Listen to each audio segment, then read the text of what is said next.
আজকে দ্বিঘাতকরণী ক্লাস 10 কোষে দেখি 9.1 আজকে হচ্ছে পার্ট 1 ভিডিও। তো আগের পার্টে আমরা কি শিখছিলাম যে দ্বিঘাতকরণীর যে বিভিন্ন ধরনের ফর্মুলা সেগুলো কিন্তু শিখে নিয়েছি। তো তোমরা কি করবে, প্রথমে ওগুলো একটু দেখে আসবে, তাহলে কিন্তু অঙ্ক করতে তোমাদের সুবিধা হবে, না হলে কিন্তু এই দ্বিঘাতকরণী কিচ্ছু বুঝবে না।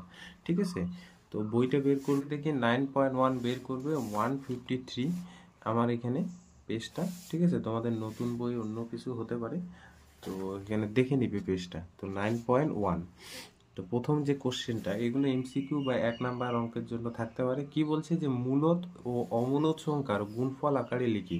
আমি একটা থেকে দুইটা করে দিব, তোমরা কিন্তু বাড়িতে এগুলো করবে।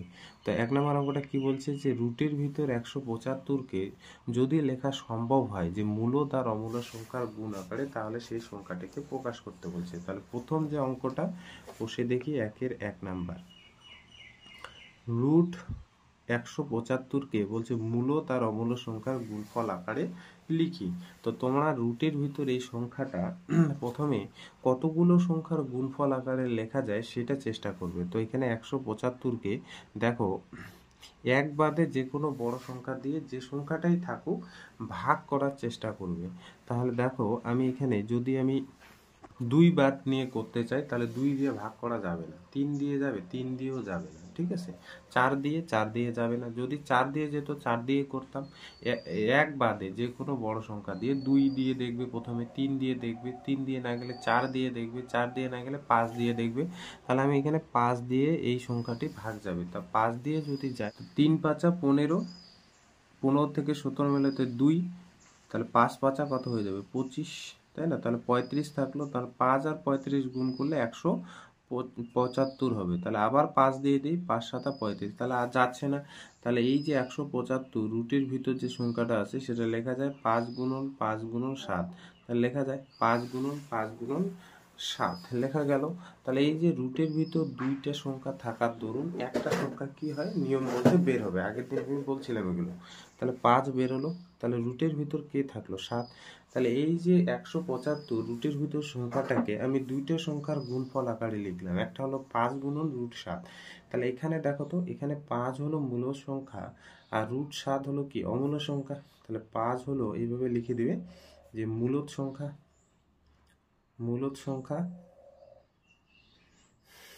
ও রুট 7 হলো অমূলক সংখ্যা। এইটাই তোমাকে প্রকাশ করতে বলছে যে রুট 175 এই যে সংখ্যাটা আছে এই সংখ্যাটিকে একটা মূলদ সংখ্যা আর একটা অমূলক সংখ্যার গুণফল আকারে প্রকাশ করো। তাহলে এই যে 5 গুণন রুট 7, তাহলে 5 হলো মূলদ সংখ্যা এবং রুট 7 হলো একটি অমূলদ সংখ্যা।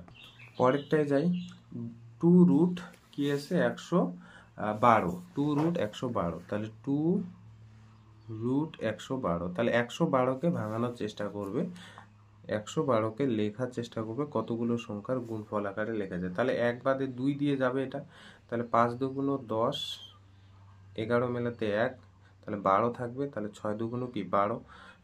আবার দেখো 2 দিয়ে যাবে, 2 দুগুণ 4, 4 থেকে 5 মেলাতে 1, 16 থাকলো, 8 দুগুণ 16, আবার 2 দিয়ে যাবে, 14 দুগুণ কি 28, আবার 2 দিয়ে করব 7, আর কিন্তু যাবে না। দেখো তাহলে 2 তো বাইরে থাকলো, তাহলে রুটের ভিতর 112কে লেখা যায় 2 গুণন কতগুলো সংখ্যা, 2 গুণন 2 গুণন 2 গুণন 2 গুণন 7 লেখা যাবে।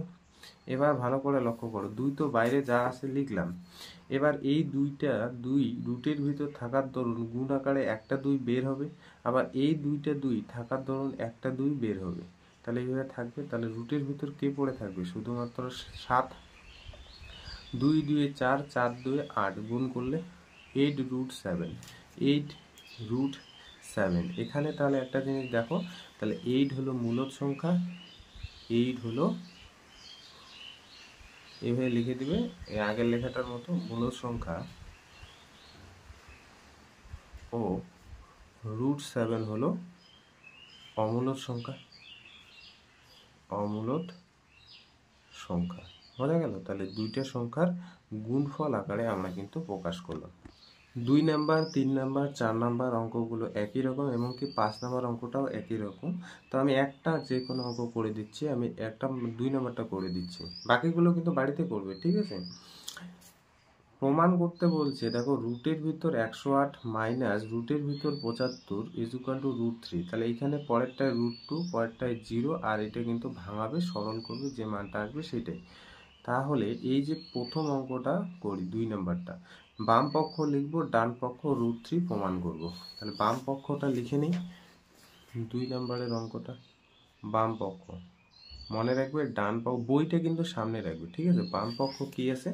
বাম পক্ষ আমার আছে যে √108 মাইনাস রুটের ভিতর কি 75 আছে। তো এবার আমরা এই রুটের ভিতর সংখ্যা দুইটা কতগুলো সংখ্যার গুণফল আকারে লেখা যায় ওইটা আগে দেখব। তাহলে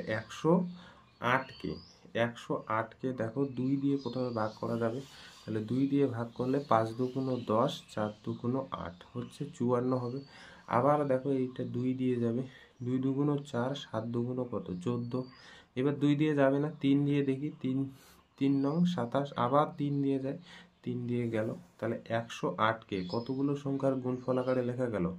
2 গুণন 2 গুণন 3টা 3 লিখলাম। এবার 75কে দেখব, এখানে 75কে দেখো 3 দিয়ে করলে কি হবে? 2 দিয়ে যাবে না, 3 দিয়ে, 3 দুগুণ 6, হাতে থাকলো এইখানে থাকবে 1 15, তার মানে হচ্ছে 3 5 15। 5 দিয়ে দিই, 5 5 কি 25, তার মানে 75 রুটের ভিতর সেটা লেখা যায় 3 গুণন 5 গুণন 5 লেখা গেল। এবার রুটের ভিতর দুইটা সংখ্যা থাকলে একটা সংখ্যা বের করলাম, এইখানে 2টা 3 দেখতে পাচ্ছি, একটা 3 বেরোলো। রুটের ভিতর পড়ে থাকবে এই যে 3 মাইনাস এখানে দুইটা সংখ্যার গুণফল 5 আচ্ছা, তাহলে একটা সংখ্যা বের হবে 5√3 থাকলো, কারণ √3 দুইটা নেই, একটা আছে। তাহলে এখানে কি আছে? বাইরের সংখ্যা দুইটার গুণ করলে 6√3 মাইনাস 5√3।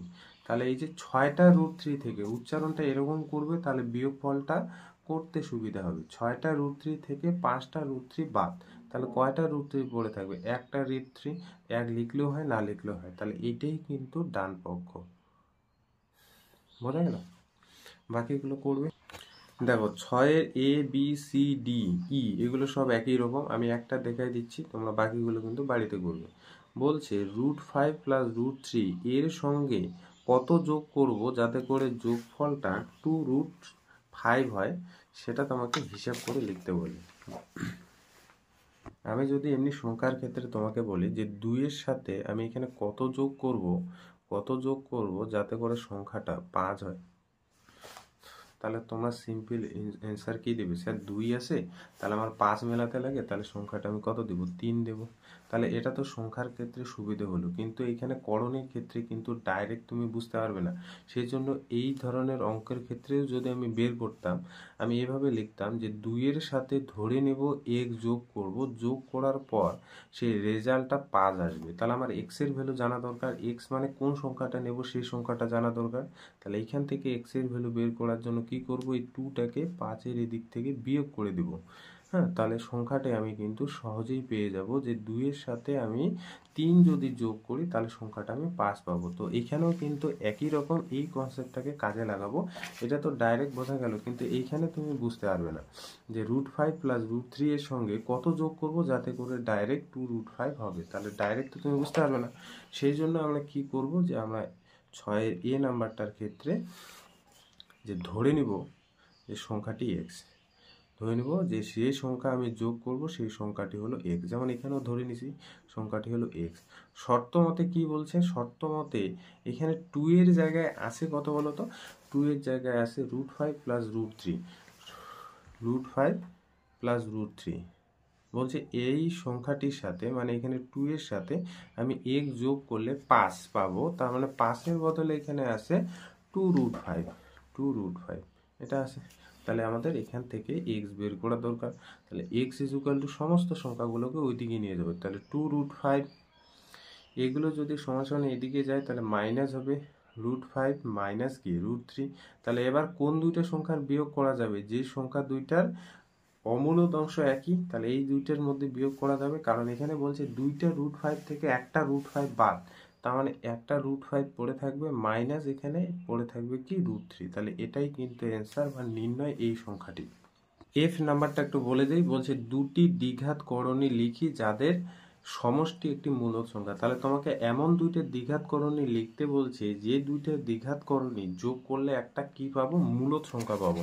তাহলে এফ নাম্বারটা একটু বলে দিই, ধরে নিই, তোমাদের ইচ্ছে মতো কিন্তু ধরতে পারো, জাস্ট প্রসেসটা দেখো। মনে রাখবে যে অনুবন্ধী আকারে কোনো দ্বিঘাত করণীর যোগফল সবসময় একটি মূলদ সংখ্যা হয়।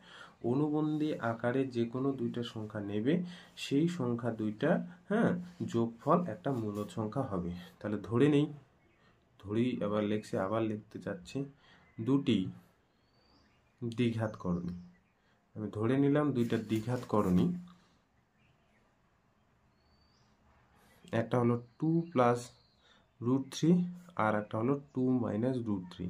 দেখো একটা অপরটার কি অনুবন্ধী করণী না, একটার অপরটার অনুবন্ধী করণী। এখন আমি এদের দেখাবো যে যোগফলটা একটা মূলদ সংখ্যা। তার মানে বলছে যে 2 প্লাস √3 যোগ 2 মাইনাস √3, দুইটা যোগ করলাম, যোগ করলে কত পাবো দেখো, যোগ করলে এই যে মাইনাস √3 প্লাস √3 কেটে যাবে, আমি কাটলাম না, এখানে কাটবে না, লিখলে এখানে কত পাবে দেখো, 4 পাচ্ছ কিনা, যা একটি কি, এটা একটা মূলদ মূলদ সংখ্যা, এটা একটা কি সংখ্যা, মূলদ সংখ্যা। অতএব আমি কি লিখতে পারছি, সুতরাং দ্বিঘাত করণী